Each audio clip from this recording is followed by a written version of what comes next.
Қайырлы күн, құрметті оқырман, бұл халқымыздың наным, сенімі мен дәстүр жоралғыларын тереңірек түсінуге көмектесетін қазақша факт айдары. Менің қолымдағы орталық музей қорында сақталған күш атасы Қажымұқан бабамыздың тымағы. Бірақ біз бүгін бұл құнды жәдігер жайлы емес, қазақтың тымаққа салу дәстүрін айтамыз. Ертеректе халқымыз шала туған сәбиді тымаққа салған. Себебі шарана өте әлсіз, әрі ұстауға бесікке салуға келмейді. Ал тымақ жылы, жұмсақ, ұстауға да ыңғайлы болған. Сәби неше күн ерте дүниеге келсе, сонша күн әр кереге басына ілген екен. Мысалы, 40 күні кем болса, 40 күн салады да, керегенің 40-шы басынан бала тымақтан алынады.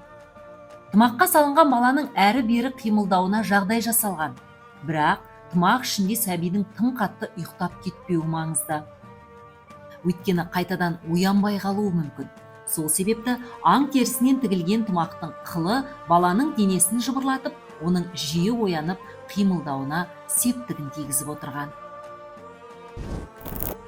Қазақтың бұл жөн жоралғысы отандық қана емес, әлемдік медицина ғалымдарында әлі күнге дейін таңғалдырып келеді. Бұл бір жағынан халқымыздың бала денсаулығына қаншалықты жауапкершілікпен қарағанын көрсетеді.